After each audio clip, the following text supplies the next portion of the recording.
Chris Haigh and this is the Fiddle channel. Today I'm going to be playing a tune, an Irish jig called Swallowtail. Now this is a particularly useful kind of tune because it's only got 2 chords, and you may ask, well, what's so special about that? What's so special is that probably a lot of you, like me, find yourself often playing with other musicians that you're not perhaps familiar with, and they might not be familiar with your repertoire. So when a guitarist, for example, turns around in the middle of a gig and says, give us a tune, if you start a tune that's got 4 or 5 chords, then chances are, unless it's a good guitarist, then they're going to mess it up. So I may be smiling as I'm playing, but I'm dying inside. So you give them a tune with only 2 chords, and there's a good chance that they're going to get it right.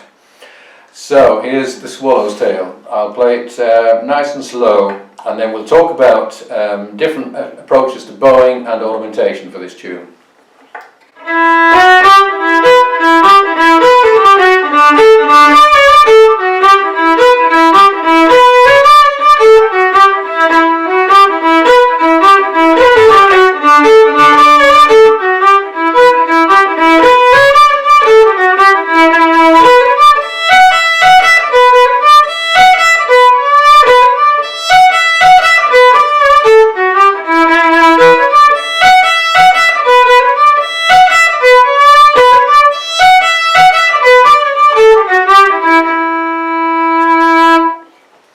So, first thing to notice, it may be obvious, but wherever possible you keep your first finger on both the E and the B, and you only take those fingers off when you need to in order to play a D or an A.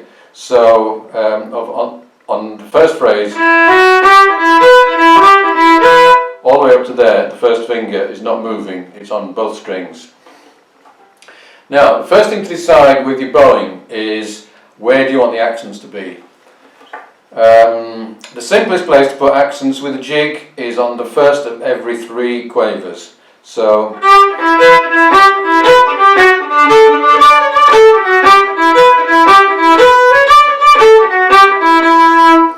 that is a nice and easy pattern. You're alternating between a down accent and an up accent, and the bows in between are very short.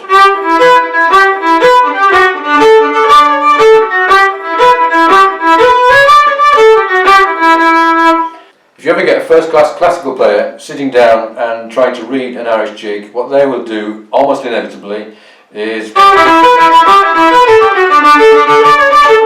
long, even bows, because it doesn't say anything to the contrary, so that's what they naturally go for.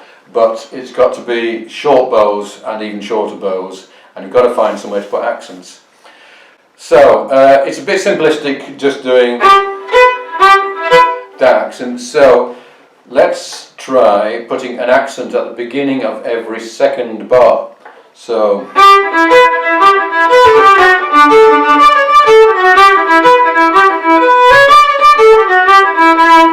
that makes the tune breathe a lot more freely. You can help this by slurring into each accented note. So first note is a down, so we're going to slur from the F sharp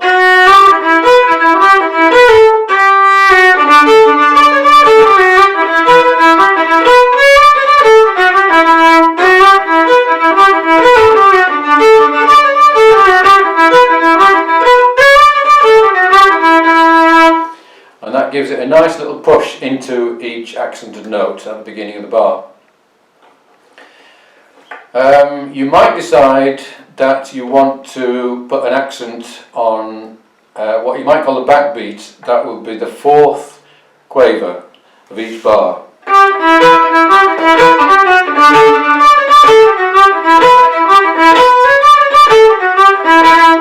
And that's good for if you're playing for dancing and you want to give it some welly, then that's quite a nice pattern to use, and it doesn't require any slurring if you don't want to. When you get to the second half, you've got a lot more bars which don't just have 6 quavers, and it's probably a good idea to slur a lot more in the second half. So I'm going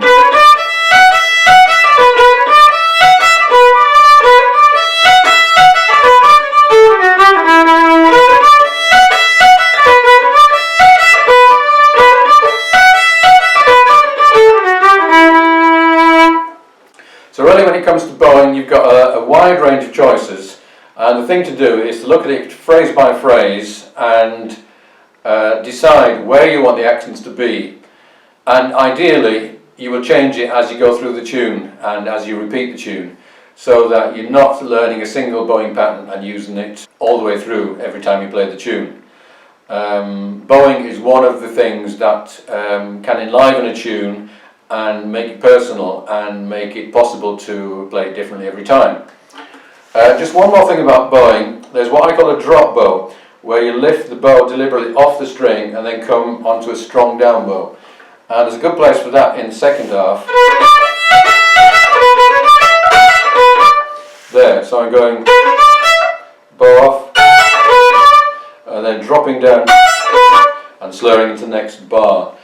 And this drop bow, it punctuates the tune, it breaks it up a little bit unexpectedly. It also mimics what flautists quite often do, because they have to take breaths, and when they take a breath there's often an accent that follows that, and it's a nice effect, and it's something that fiddlers can easily follow.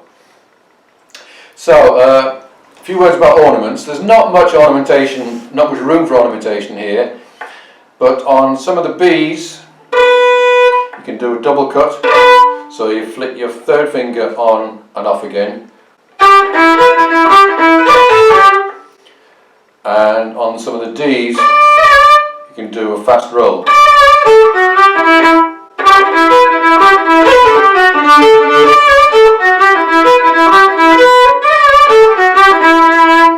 And there's a place for a longer roll in the second half.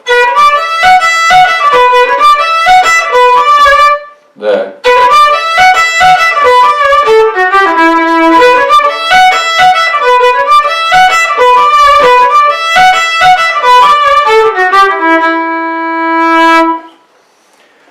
So there's really quite a lot you can do to Swallowtail, even though it's one of those really simple tunes that people learn when they're starting and then they forget about. It's quite a nice tune. It's good for learning these patterns of bowing and ornamentation.